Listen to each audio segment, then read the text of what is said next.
The box was made of walnut, and my husband Samuel kept it on the highest shelf of our bedroom closet for 61 years. I am 83 years old now. I buried him in the spring on a cold Tuesday, with the ground still half frozen, and 300 people came to stand in our yard. And after they had all gone home, after the last casserole dish was washed, and the last buggy had rolled out of sight, I climbed onto a wooden chair, my old knees shaking, and I took that box down for the first time in my life. I had never once looked inside it in 61 years of marriage. Let me tell you what that means before I tell you what I found. I'm Anna, and this is Hannah, the Amish girl, the channel where I share the stories we were never permitted to speak out loud. I grew up Old Order in Lancaster County, and I have lived nearly my whole life inside that world. If you believe an old woman's truth is worth hearing, the kind of truth that takes 8 decades to be brave enough to say, then subscribe and press the like button, and in the comments, tell me this. Have you ever kept something locked away that you were afraid to open? I read every word you write. Now you have to understand something about how I was raised, because it explains why a wife would never open her husband's box. I was born in 1943. My world had no electricity, no telephone, no automobile in the lane. We courted through sitting up the old way in the front room with my parents one wall away. Samuel asked my father in the autumn, and we were married the following November, the way it was done. I was 22. He was 26 and already going gray at the temples from worry and weather. Here is what people from the outside do not understand about a marriage like mine. We were taught that a husband and wife are one flesh, but we were also taught that there are rooms inside a person you do not enter. Privacy was not disrespect, it was reverence. A man was entitled to one small corner of himself that belonged only to him and to God. The walnut box was Samuel's corner. He never told me not to open it. He never had to. I simply knew, the way I knew the morning chores and the Sunday silence, that the box was his and not mine. For 61 years I dusted around it. I want you to truly hear that. I lifted it down to clean the shelf, and I set it back without ever lifting the lid. I told myself a faithful wife does not need to know.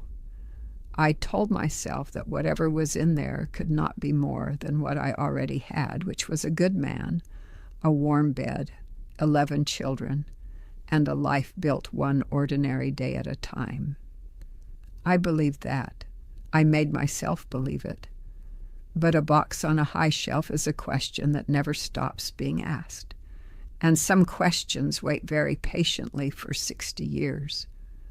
Let me tell you about Samuel, because you need to know him to understand the rest. He was not a man of many words. In our community, the men did not speak of their feelings, and Samuel spoke of his less than most. He showed love the way the men of his generation did, by mending the fence before I noticed it was broken, by warming his side of the bed first on January nights so I would not have to lie down in the cold, by carving small wooden animals for each child the winter before they were born. He was steady. He was kind in the quiet way.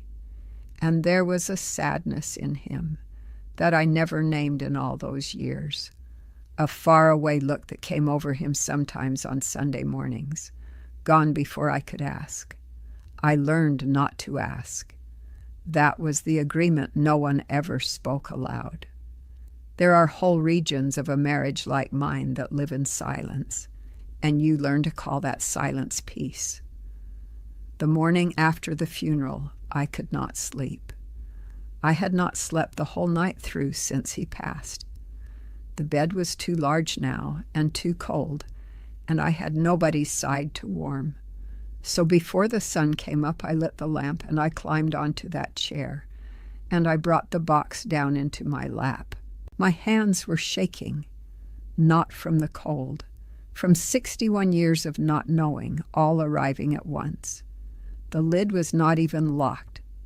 That is the part I have to stop and tell you. All those decades I imagined a lock, a key he carried, a barrier he had set against me. There was no lock at all. There never had been. The only thing that had kept that box closed for 61 years was me, was my own obedience, was a rule I had agreed to so completely that I never once tested whether the door would even open. It opened the moment I touched it. Inside, on the top, was a packet of letters tied with a piece of brown string. The paper was old, far older than our marriage, gone soft and yellow at the edges, and the handwriting was a woman's. It was not mine. I want to be honest with you about what went through me in that moment, because I think some of you are bracing for it, the way I braced for it. My heart dropped straight through the floor. 61 years, and here at the end was another woman's hand kept where mine never reached. I almost did not read them. I almost tied the string back and put the box on the shelf and carried the not knowing to my own grave, the way I had carried it through my whole life. But I was 83, and the dead cannot be hurt by being known. So I untied the string.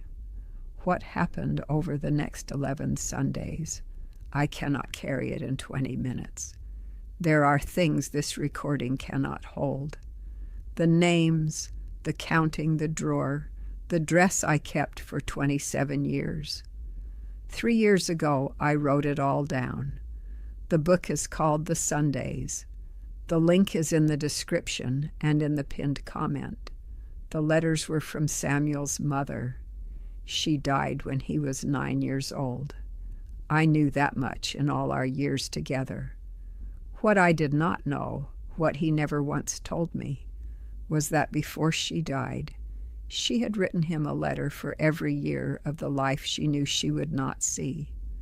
11 letters, one for each birthday she would miss, from his 10th to his 20th. She wrote them in the last months of her sickness, and she gave them to his father, and his father gave him one each year on his birthday until they ran out. I sat on the edge of our bed in the lamplight, and I read a dying mother, writing to a little boy she loved more than her own breath. She wrote about how to be a good man. She wrote that she was sorry she would not be there to see him marry, and that whoever his wife turned out to be, she already loved her for loving him. She wrote that one day. She wrote it 60 years before I read it.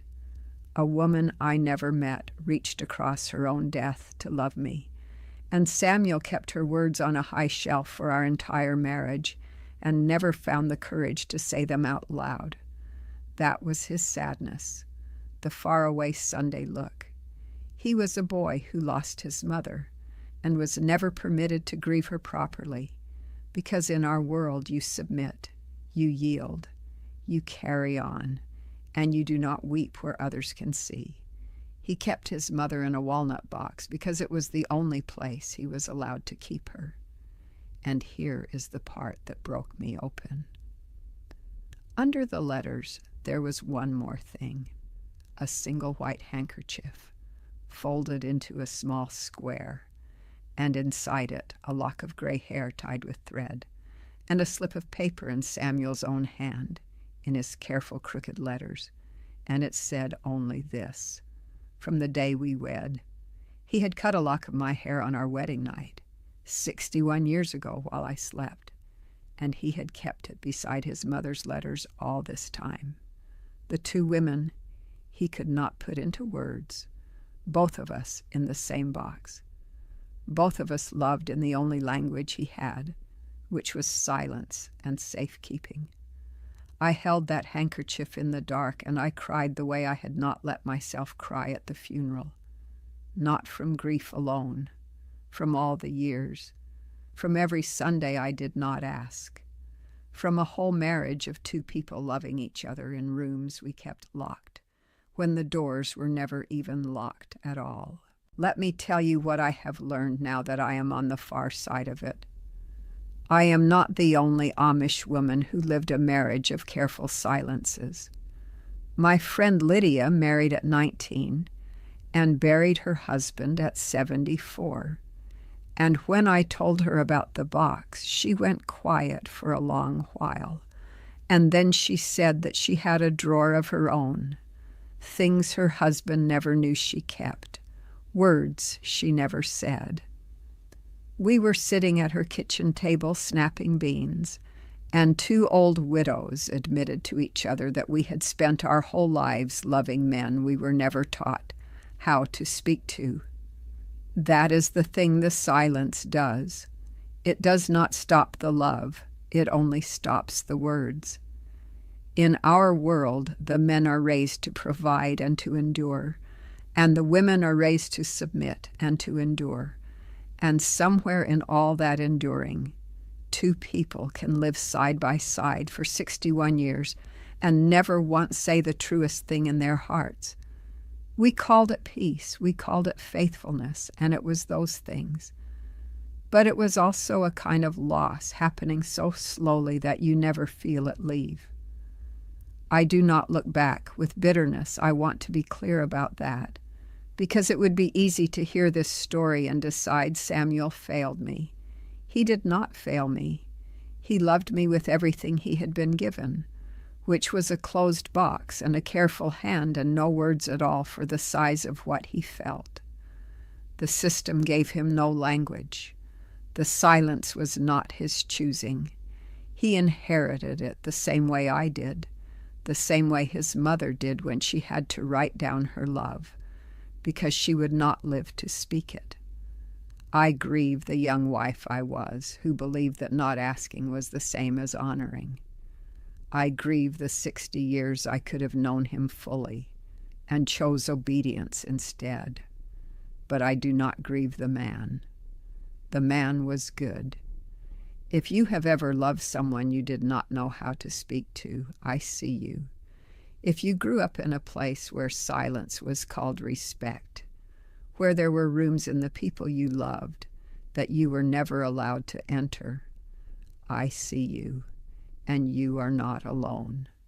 I waited 60 years to open a box that was never even locked. Do not wait as long as I did. The doors in your own life may not be locked either. You may only have to reach up and lift the lid. I am 83. The box sits open on my dresser now where I can see it every morning. The letters, the handkerchief, the small gray lock of my own young hair. 61 years of a man's whole heart, all of it kept safe, none of it spoken. I understand him now, finally, completely, when it is too late to tell him so. That is the cost of the silence we called peace. I am telling you so that it does not have to be yours. If this story touched something in you, leave me a comment and tell me what stayed with you.